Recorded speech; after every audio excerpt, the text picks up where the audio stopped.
আলহামদুলিল্লাহ রাব্বিল আলামিন ওয়াসসালাতু ওয়াসসালামু আলা আশরাফিল আমবিয়া ওয়াল মুরসালিন নবিয়িনা মুহাম্মদ ওয়া আলিহি ওয়া আসহাবিহি আজমাইন, আম্মা বা'দ। সম্মানিত উপস্থিতি, আজ যে বিষয়ে কথা বলতে চাই তা হলো কিভাবে আমরা জীবনের শেষ পর্যায়ে এসে মৃত্যুর মুখোমুখি হয়ে ঈমান নিয়ে দুনিয়া থেকে যেতে পারব। সন্দেহাতীতভাবে ভয়াবহ ফিতনা সংকুল একটি সময় আমরা পার করছি।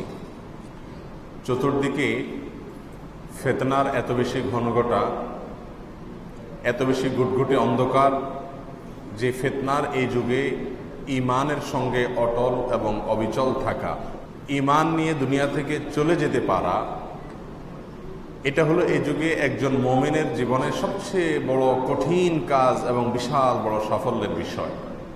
রাসূল করিম সাল্লাল্লাহু আলাইহি সাল্লাম ইরশাদ করেছেন, ইন্নামাল আমালু বিল খাওয়াতিম, নিশ্চয়ই বান্দার আমলসমূহ এটা নির্ভর করে শেষ অবস্থায় সে কোন আমল নিয়ে যেতে পেরেছে সেটার উপরে। তো জীবনের শেষ অবস্থায় আমাদের পরিস্থিতি কি দাঁড়াবে, এটার উপরে নির্ভর করবে আমাদের আখিরাতের নাজাত এবং মুক্তি। সেজন্য একজন মুমিন তার জীবনের শেষ অবস্থা নিয়ে যার পর নাই চিন্তিত থাকবেন, পেরেশান থাকবেন, ব্যাকুল থাকবেন এবং টেনশন করতে থাকবেন যে আমার জীবনের শেষ অবস্থা কি হয়, আমি কি ঈমান নিয়ে যেতে পারি নাকি ঈমান হারা হয়ে আল্লাহ না করুন আমাকে যেতে হয়।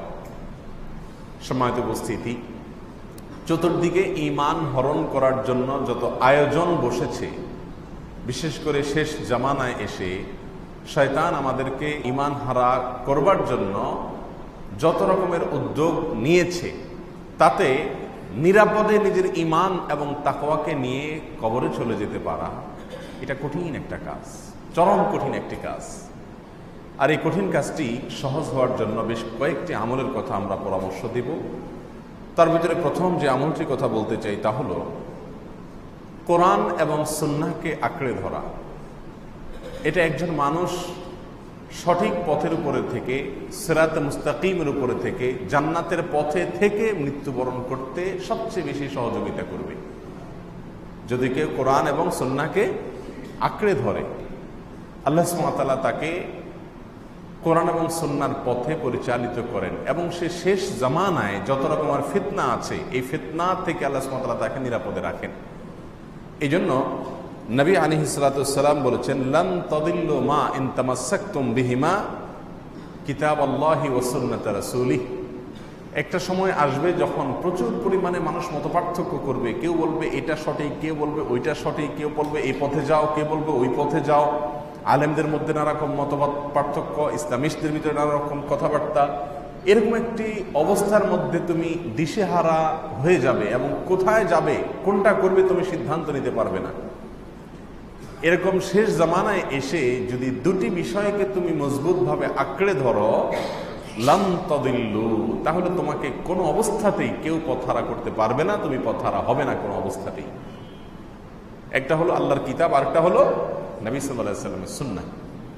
একজন মুমিন সে সবসময় খেয়াল করবে কোরআন এবং সুন্নাহর পথে আমি আছি কিনা, আমার এই কর্ম, আমার এই চিন্তা, আমার এই অবস্থানের সপক্ষে কোরআনের কোনো নির্দেশনা আছে কিনা, আল্লাহ রাসূল সাল্লাল্লাহু আলাইহি সাল্লামের কোনো নির্দেশনা আছে কিনা। বাস এই দুইটা বিষয় সে অন্ধ হয়ে যাবে, চরম অন্ধ হয়ে যাবে।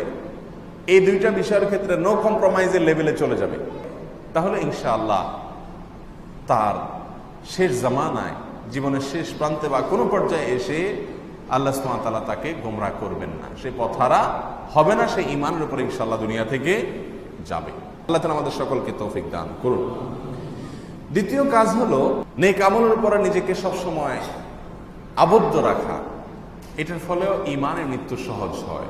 কারণ আল্লাহ সুবহানাহু ওয়া তাআলার নিজাম এবং সিস্টেম হলো বেশিরভাগ ক্ষেত্রে, কিছু ব্যতিক্রম বাদে বেশিরভাগ ক্ষেত্রে মানুষ জীবদ্দশাতে যে যে কাজ করে, যে যে অবস্থাকে বেছে নেয়, তার মৃত্যু হয় ওই অবস্থার উপরে, সে অবস্থার উপরে তার মওত হয়। অর্থাৎ ধরেন একজন মানুষ সারা জীবন প্রত্যেকটা কাজ কোরআন সুন্নাহ অনুযায়ী করার চেষ্টা করেছে, খুঁটে খুঁটে কোরআন সুন্নাহর আমলগুলোকে করার চেষ্টা করেছে, আল্লাহ সুবহানাহু ওয়া তাআলা তাকে সেটার উপরে কি দিবেন? ইনশাআল্লাহ মৃত্যু দিবেন। একটা লোক সারাদিন নাফরমানের পথে থাকে, তো ওই ব্যক্তির নাফরমানির পথেই তার মৃত্যু হবে, সেটাই স্বাভাবিক। তবে হ্যাঁ, কুল্লুন মুয়াসসারুন লিমা খুলিকা, এই হাদিসের আলোকে কোনো কোনো সময় রুট চেঞ্জ হয়ে যায়, ব্যতিক্রমও হয়ে যায়। এজন্য দ্বিতীয় আমল হলো ইসলামী শরিয়াকে পূর্ণাঙ্গভাবে ফলো করা, কোরআন সুন্নাহকে পূর্ণাঙ্গভাবে ফলো করা। আর এটার জন্য সহযোগিতা হয় যদি মানুষ একটা ভালো পরিবেশকে আঁকড়ে ধরতে পারে, ভালো মানুষের সঙ্গে থাকতে পারে। আল্লাহ সুবহানাহু ওয়া তাআলা বলেছেন, ইয়া আইয়ুহাল্লাযীনা আমানুত্তাকুল্লাহ, হে ঈমানদাররা তাকওয়া অবলম্বন করো, ওয়া কুনু মা'আস সাদিকিন, আর তাকওয়া অবলম্বন করার জন্য উপায় কি?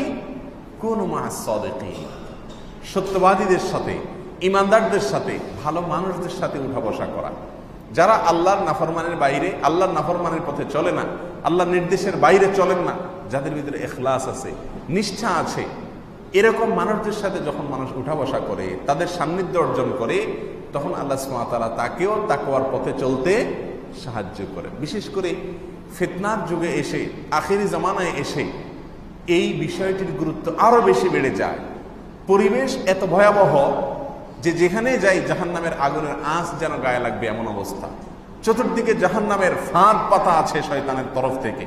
এরকম একটা পরিস্থিতিতে ভালো ভালো মানুষ যারা হারাম থেকে বেঁচে চলে, হালালের পথে চলে, তাকওয়ার পথে চলে, ইখলাসের পথে চলে, আল্লাহ সন্তুষ্টি ছাড়া জীবনে আর তাদের কোনো টার্গেট নেই, যারা বস্তুবাদী এই জীবন ব্যবস্থা থেকে অনেক দূরে, আল্লাহ সুবহানাহু ওয়া তাআলা তাদেরকে দ্বীনের জন্য, ঈমানের জন্য, আখিরাতের জন্য নির্বাচন করেছেন। এরকম মানুষগুলোর সঙ্গে খুঁজে খুঁজে, খুঁটে খুঁটে তাদের সাথে যদি চলা যায়, তাহলেও ঈমানের উপরে, নেকামলের উপরে অটল অবিচল থাকা যায়। আল্লাহ সুবহানাহু ওয়া তাআলা আমাদের সকলকে তৌফিক দান করুন। 3 নম্বর আমল হলো মাঝে মধ্যে বা প্রায় ঈমানকে নবায়ন করা। ঈমানকে নবায়ন করা, এখানে আসছে জাদ্দিদু ঈমানাকুম, তোমরা তোমাদের ঈমানকে নবায়ন করো। কয়দিন পর পর ঈমানকে নতুন করে আনো, নতুন করে আনো। কারণ কোন কাজে, কোন কথায়, কোন বিশ্বাসে ঈমান হারা হয়ে গেছে অথবা ঈমানের মিটার নিচে নেমে গেছে, তুমি নিজেও জানো না। সেজন্য ঈমানকে বেশি বেশি নবায়ন করো। জাদ্দিদু ঈমানাকুম। ক্বালু কাইফা নুজাদ্দিদু ঈমানানা ইয়া রাসূলুল্লাহ, তারা জিজ্ঞাসা করলেন, হে আল্লাহর রাসূল, আমরা ঈমানকে কিভাবে নবায়ন করব? কি করলে ঈমানকে রিনিউ করা হবে? এই রিনিউটা কিভাবে করব? তিনি বললেন, ক্বাল আকসিরু মিন কওলি লা ইলাহা ইল্লাল্লাহ। তিনি বলেছেন যে এই যে কালিমাতুত তাইয়্যিবা, লা ইলাহা ইল্লাল্লাহ, এটাকে বেশি বেশি করে বলতে থাকো। কয়দিন পর পরই কালিমায়ে শাহাদাত পড়েন, ঈমান আনেন আল্লাহর প্রতি এবং ইস্তিগফার করেন, আশহাদু আল্লা ইলাহা ইল্লাল্লাহু ওয়া আশহাদু আন্না মুহাম্মাদান আবদুহু ওয়া রাসূলুহু। কয়দিন পর পরই করতে থাকেন, বলতে থাকেন, নতুন করে ঈমান আনেন। ঈমানকে কয়দিন পর পর ঘন ঘন করে রিনিউ করেন। কারণ শেষ জামানায় অনেক জানা অজানা নানা কারণে ঈমান মানুষের চলে যায়, ছুটে যায়, দুর্বল হয়ে যায়, যার কারণে বেশি বেশি ঈমান নবায়ন করা। এটা হলো ঈমানের সঙ্গে দুনিয়া থেকে যাওয়ার জন্য তৃতীয় গুরুত্বপূর্ণ একটি আমল। আল্লাহ সুবহানাহু ওয়া তাআলা আমাদেরকে বেশি বেশি করার তৌফিক দান করুন। নাম্বার 4, অনেক উলামা একরাম পরামর্শ দিয়েছেন মেসওয়াক করা বেশি বেশি করে।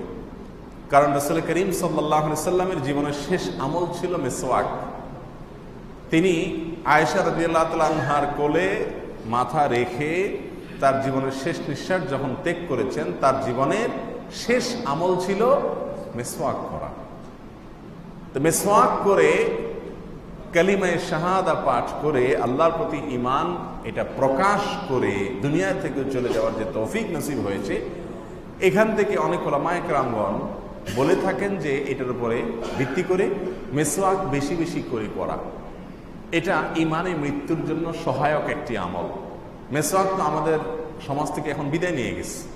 এখন ব্রাশ, এটাকে আমরা একমাত্র আমাদের মুখ পরিষ্কারের জন্য অবলম্বন হিসাবে রেখেছি। অথচ ব্রাশের চাইতে মেসওয়াক নিয়মিতভাবে করা, এটা স্বাস্থ্যের জন্য যেমন ভালো, তেমন ঈমানের জন্যও ভালো। আর যদি বলেন যে না, ব্রাশ করতেই হবে, তো ব্রাশ করেন, ভিন্ন কথা, কিন্তু পাশাপাশি মেসওয়াকও করেন। নবী সাল্লাল্লাহু আলাইহি সাল্লাম বলেছেন যে আমি যদি তোমাদের জন্য কঠিন মনে না করতাম, লাউলা আন আশুক্কা আলা উম্মতি লামারতুহুম বিসওয়াকি ইনদা কুল্লি সালাহ আও ইনদা কুল্লি ওযু। কয়েক হাদিসে কয়েক রকম আসছে যে প্রত্যেক নামাজের সময় মেসওয়াক করার নির্দেশ আমি জারি করে দিতাম যদি আমি তোমাদের জন্য এটা কষ্টকর মনে না করতাম। এই জন্য মেসওয়াকের আমলটা খুব বেশি বেশি করা, এটাও ঈমানের সঙ্গে দুনিয়া থেকে বিদায় হওয়ার জন্য সহায়ক আমল। এই জন্য এই আমলটা বেশি বেশি করবো ইনশাআল্লাহ। নাম্বার 5, বেশ কিছু দোয়া আছে আল্লাহর কাছে একেবারে কায়মনোবাক্যে চোখের পানি ফেলে একাকী নিঃসঙ্গে বসে দোয়াগুলোর অর্থকে অনুধাবন করে বুঝে বুঝে আল্লাহর কাছে এই দোয়াগুলো সবসময় করতে থাকা, অ্যাপ্লিকেশন করতে থাকা যে আল্লাহ আমার জন্য ঈমানের সঙ্গে মৃত্যু হয়, আমি যেন তোমার প্রতি বিশ্বাস নিয়ে যেতে পারি, আমি যেন বেঈমান হয়ে যাওয়া না লাগে, আমার জন্য শেষ পরিণতিটা খারাপ না হয়, শেষ ভালো যার সব ভালো তার, এটা হাদিসেরই মর্মার্থ। অতএব আমার খারাপ যেন কর্মের মাধ্যমে আমার শেষ এবং বিদায় দুনিয়া থেকে না হয়, সেজন্য নবী আলাইহিস সালাম অনেকগুলো দোয়া শিক্ষা দিয়েছেন এবং স্বয়ং রাসূল করিম সাল্লাল্লাহু আলাইহি সাল্লাম অনেকগুলো দোয়া পড়তেন। আর কোরআনে কারীমে আল্লাহ সুবহানাহু ওয়া তাআলা অনেকগুলো দোয়া শিক্ষা দিয়েছেন, দোয়ামূলক অনেকগুলো আয়াত আছে, সেগুলো বেশি থেকে বেশি পাঠ করা। তার ভিতরে একটি দোয়া হলো আল্লাহুম্মা ইন্নী আউযু বিকা আন উশরিকা বিকা ওয়া আনা আ'লাম ওয়া আস্তাগফিরুকা লিমা লা আ'লাম। আল্লাহুম্মা ইন্নী আউযু বিকা, আল্লাহ আপনার কাছে আমি আশ্রয় চাই, আন উশরিকা বিকা ওয়া আনা আ'লাম, আমার জ্ঞাতসারে আমি জেনে বুঝে আপনার প্রতি শিরক হয়, আপনার প্রতি অংশীদার সাব্যস্ত করা হয়, এরকম ভয়াবহ অপরাধ থেকে আমি যেন বেঁচে থাকতে পারি, আপনার কাছে আমি আশ্রয় চাই। ও আস্তাগফিরুকা লিমা লা আ'লাম, আর আল্লাহ আমার অজান্তে, আমার অজ্ঞাত সারে, আমি টেরও পাই নাই এরকম কোনো ভাবে যেন কোনো শিরক আমার দ্বারা না হয়ে যায়, সেজন্য আপনার কাছে আশ্রয় চাই। আল্লাহুম্মা ইন্নী আউযু বিকা আন উশরিকা বিকা ওয়া আনা আ'লাম ওয়া আস্তাগফিরুকা লিমা লা আ'লাম। আল্লাহ জ্ঞাতসারে অথবা অজ্ঞাতসারে কোনোভাবে আমার দ্বারা যেন শিরক না হয়, এটা থেকে যেন বেঁচে থাকতে পারি। এই দোয়া বেশি বেশি করে আল্লাহর কাছে পাঠ করা এক।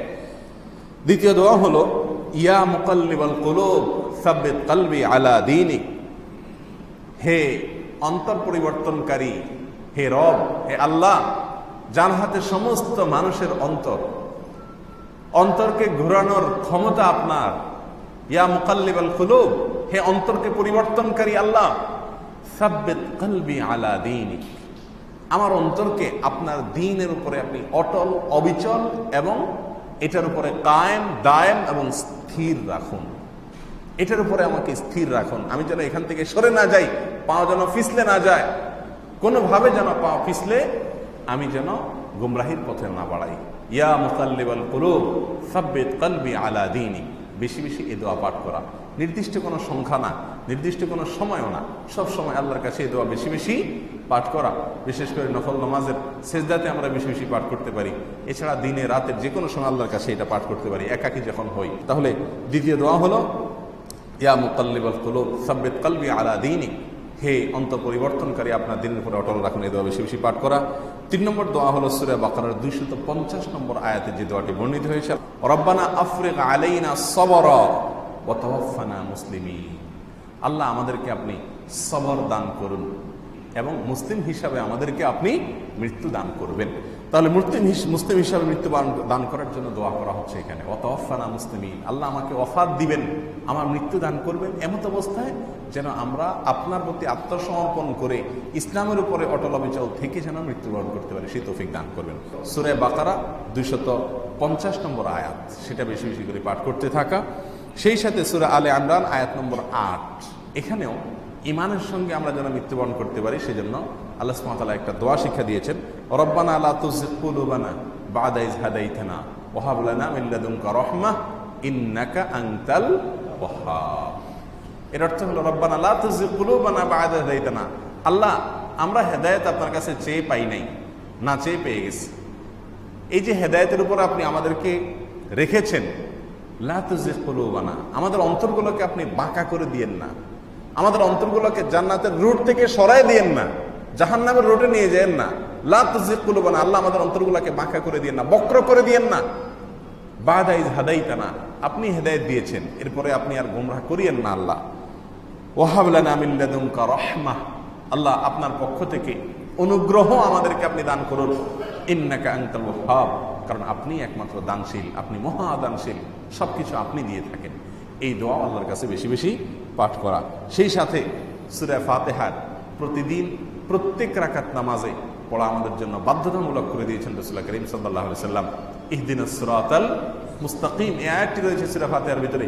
এটা যখন আমরা পড়ি তখন এটার মর্ম, এটার অর্থ, এটার ব্যাখ্যা, এটাকে মনে করে মাথায় রেখে আল্লাহর কাছে অ্যাপ্লিকেশন এবং দোয়ার নিয়তে এটা পড়া।